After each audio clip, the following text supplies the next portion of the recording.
All right, ladies and gentlemen, welcome to another show of Coast to Coast Outdoors. Today on the show, we have Scott from various magazines. I'll let him introduce himself and all his social media links and how to get a hold of him. We'll talk a little bit why he's on the show and all the things. But Scott, if you'd like to introduce yourself. Hey guys, my name is Scott Hunt. I'm the assistant editor at forageoverland.com. You can also find me on Instagram under Limwalker. That's Limbwalker. And I'm on Facebook, Instagram, but mostly most of our pictures and writing are on forageoverland.com. All right. So the reason Scott's on here is because he's got quite a few articles, and I've met him through Will. If you guys don't know who Will is, Will came onto the show last year, and he was helping co-host. So Scott did a couple articles and things like that, and he was, he's an assistant editor over at Forge Overland. So I saw many of his articles, and then I saw some of his social media. He's got some great pictures on his Instagram, and the articles he's written are very well thought out and well put together. He just wrote one for TCT magazine, right? And that was the lava snorkel, and it made a couple of movie references and things like that. And do you want to talk a little bit about that, and then we'll get into some of the other stuff also that you've written, and then some of the places you've been to? That'll be fine. Lava snorkel is based on a third-generation Forerunner snorkel that's available. That was actually made for a Hilux by a pretty small company. It's a lot cheaper than, say, an ARB, so it's pretty attractive, to a lot of guys. You can get one for about $110, and it's actually pretty quality unit. So the article goes into a little bit of installation on that, but mostly it's based on Dante's Peak, the movie. So I kind of throw in a little bit of storyline and some references on where to get more information on installation, on T4R, where there's a pretty good build thread on there that references a lot of the things we've been doing to modify the template and everything for the installation. And so it's got a little bit of information and a little bit of sarcasm thrown in there too. TCT just published that yesterday, and it looks pretty good. All right. So for those of you not familiar, what is T4R? Is that Toyota 4Runners? So I'm assuming that's what it stands for. T4R.org is a big forum for Forerunner owners, and there's a wealth of information on there. You can spend all day on there looking things up, and sometimes it takes all day because there's so much information. But there's a lot of good guys on there that are willing to share kind of their experiences and tech tips and whatnot. Oh, okay. So what do you got? You have a Forerunner, right? Third generation or something? Yeah, it's a 2001 Toyota 4Runner SR5. It's pretty modified, it's still got the independent front suspension, but, it's taken a lot of thought and a lot of care to get it where it's at right now, to keep it not only really trail worthy, but road worthy as well. We wanted something, not just a rock crawler. We wanted something that we could drive to California and back and be comfortable and reliable, so. Oh, okay. So what do you, besides the snorkel that you've put on there, what else you've done to that, to your Forerunner? Well, a lot of things, but, it's got front winch bumper. It's got an aftermarket rear bumper with a tire carrier, rock sliders. It's on its second suspension lift now. Having added so much weight, I had to beef things up a little bit more, so it's got Tundra struts up front with Toy Tech iBox springs and, some really heavy duty old man emu springs in the rear. Okay. On Forge Overland. It's also supercharged, so it doesn't get great gas mileage, but it's got the power to get around. That's all that matters. More power. More power. More power. So on Forge Overland, did you write the article on the rooftop tent, or was that Will? Yes, I did. Oh, okay. There's actually two of them. There's a second part where I kind of go into the new improved annex and some other things too. But yeah, I wrote both of those. Okay. Tell us a little bit about the rooftop tent. Last week, if you guys didn't catch the show, we had Jason from Alaska Off-Road Warriors. He was on the show, and he went on it was kind of a race and overland experience trip. You guys check that out and things like that. But this is why this makes it relevant. There was a lot of big push. He was saying that people are getting a lot more rooftop tents because it puts them up and above. So tell us a little about your article about the rooftop tents and kind of go through that. It's really a review.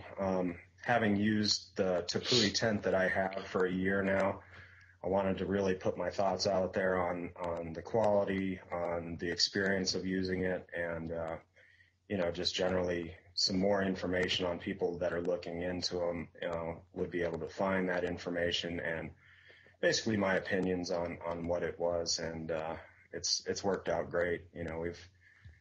We've spent a lot of nights in that thing, and it's comfortable. You stay high and dry, and it's 4-season, waterproof.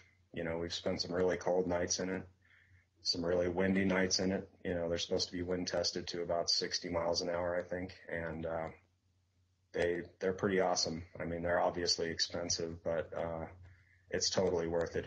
It's a complete game changer because I'm married, and my wife and I used to camp just setting up a tent on the ground, and it was okay, but putting away a muddy tent in the morning, every morning, just really kind of started to suck. And this has made things a lot more convenient, a lot cleaner, and just a lot more comfortable because it's got a 2.5-inch foam dense mattress in it that's actually more comfortable than our bed at home, so we sleep really well in it. So that's why you guys travel so much, because you're comfortable in the bed. Escaping work as often as possible. Yeah. So for those of you who are not familiar with rooftop tents and things like that, so can you explain to us what that is or how that works on a vehicle? There's a couple different variations of them.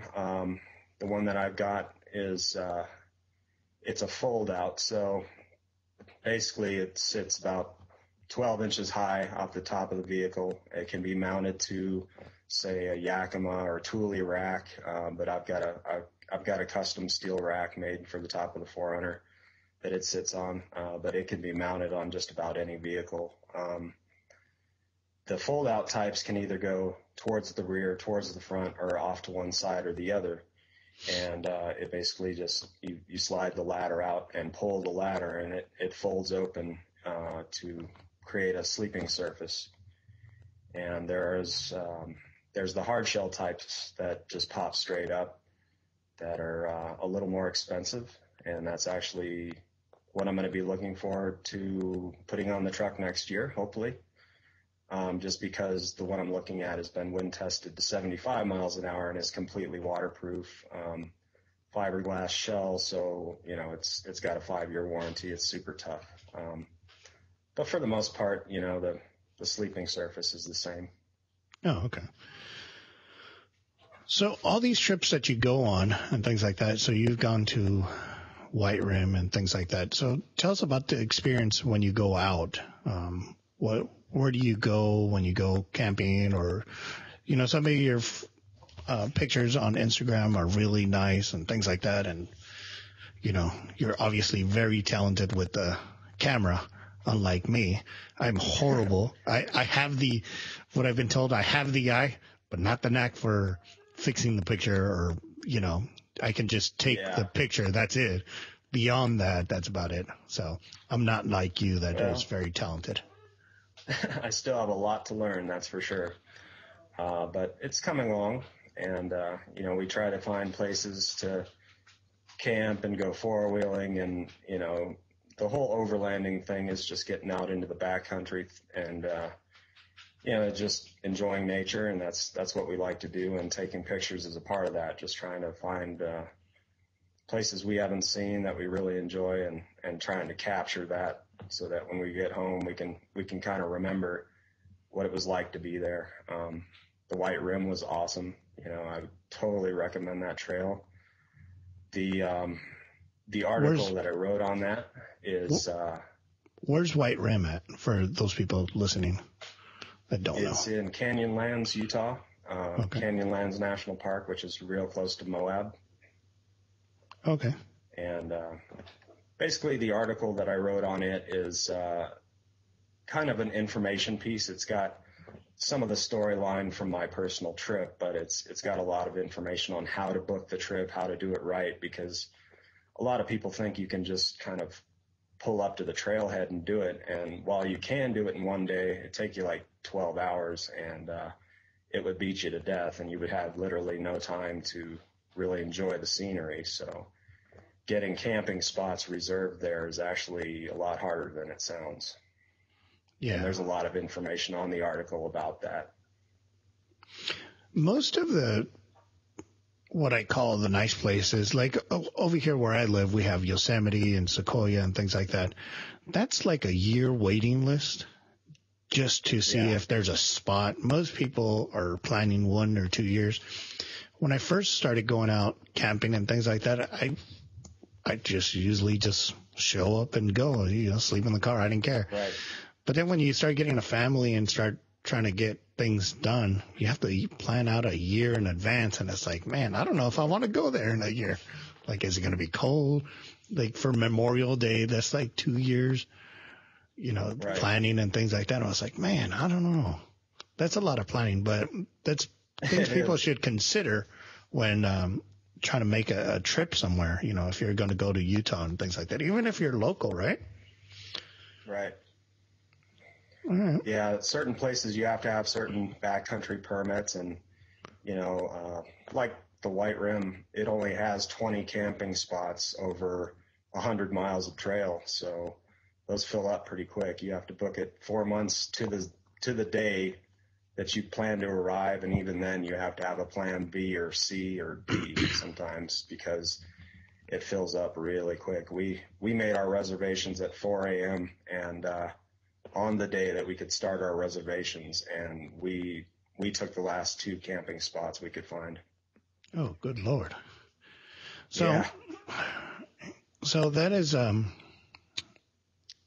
thing to consider when you guys are going out, visiting sights and sounds. Some places, some national parks. Last week we talked to you, hey, Alaska's pretty wide open and you just need to show up and, camp basically anywhere. Once you start going to the CONUS, or what we call the United States in here, you need to start planning way ahead. Like I said, Yosemite is 1 year waiting list just to get on the list and things like that. So you said over at White Rim is 4 months or something like that on average, you or something? can only book. Yeah, it's 4 months is the maximum. They don't let you book ahead of time, more than 4 months ahead of time. So when that day of 4 months comes, you have to be ready to jump on it. Like literally get up in the middle of the night and book your reservations, or it won't happen. Especially if it's spring, summer, or fall. And a lot of times it's going to be closed in the winter. So. Okay. So can you take us through some of those sights and sounds when you went up to White Rim and things like that? And what was the view like? If you can explain that to people. Sure. I can try. It's completely different. I mean, I live basically at the base of the Rocky Mountains, so I'm used to 14ers being pretty much everywhere and snow-capped mountains and lots of pines, and that, Canyonlands is the exact opposite of that. It's every bit as beautiful, but it's just the desert and giant rock formations, and it's beautiful down there. I was very impressed. I'll definitely be back. Okay. So what are the giant rock formations? I've never been there. So what do you mean by giant rock? Are we talking like school bus sizes? Or are we talking about VW? What do we?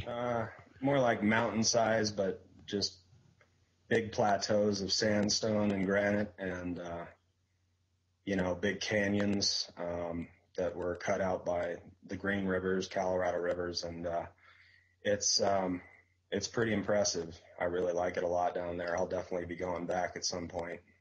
Oh, okay. What has been what has been some of your best wheeling trips that you've gone to that you've really enjoyed, and why? Probably my favorite this year, well, my two favorites. White Rim was one just because it's so far from services. You just have to really be self-reliant. Excuse me. And, just the total contrast of the landscape down there. But probably my favorite wheeling trip this year was in the San Juans, when we went down to Black Bear Pass and did Imogene as well. And we stayed, near Silverton and Mullis Lake. That was a great trip. The trails are insanely steep and, with a lot of exposure. It can be scary at times, but it's also just as awesome. And, standing up on those summits is pretty impressive when you're at 13,000 feet looking at the San Juans. It's hard to explain how beautiful it is down there. Okay. What do you take when you go on an overlanding trip? Like, I haven't physically, when I go out, I usually just take a pop-up tent and go to the camping site, and that's where I pop and I go wheeling and things like that. But I haven't really done the overlanding trip. So what are the things that you take when you go on a overlanding trip? Well, it kind of depends on the length of the trip. We just spent 9 days in Wyoming and pretty much had everything but the kitchen sink in the rig. But, shorter trips like that one, we were just out for a 3-day weekend and didn't have to take quite as much. But, we've got some spare clothing. I don't generally change or shower a lot when I'm out in the woods. I've got an ARB fridge in the back that keeps all our food cold, and, cooking utensils and all that stuff's in drawers in the back, and just your food and, some extra jackets and stuff in case the weather turns. Basically your normal camping stuff. We try to be prepared for anything. So we tend to overpack. Okay. So trying to think here. So that ARB fridge, that keeps obviously things cold, but how do you heat up your food and things like that? You just take a propane torch, or what are you taking? I don't know what you take for. We've got a Camp Chef stove that works really well. It's the Everest model. And I've got a little 5-pound propane cylinder that I just set out on a picnic table somewhere and cook food. We've got pans, spatulas, plates, all that stuff in a drawer in the back. So we're pretty set up for the whole cooking thing. We can make a meal pretty quickly and be back on the road with no time. So. Okay. Yeah, I was thinking about, I think my next rig will try to do some of that stuff. My wife likes to go camping, but when she says camping, we have different versions.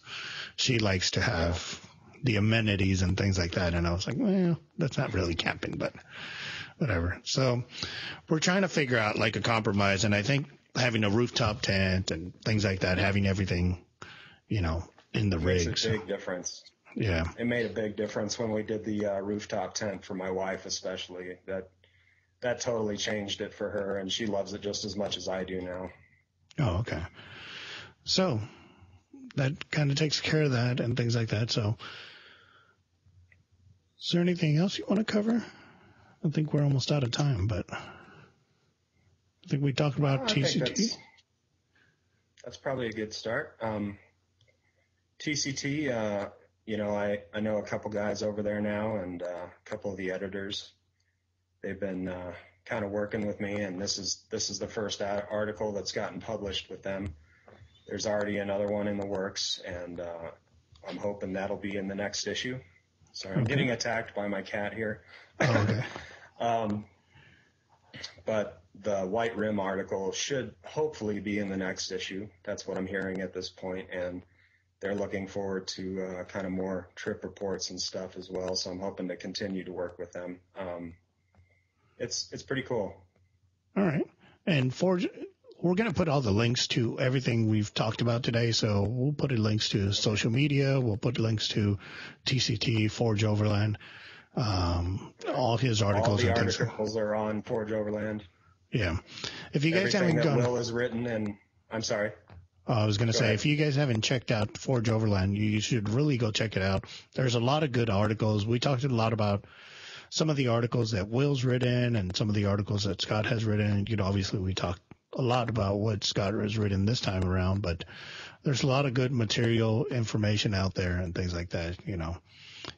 So definitely go check that out. We'll put the links to all the websites and information. If you're watching this on YouTube, just click on the description down there and you'll be able to get all the information. If you're on iTunes, click on the image. So, but yeah.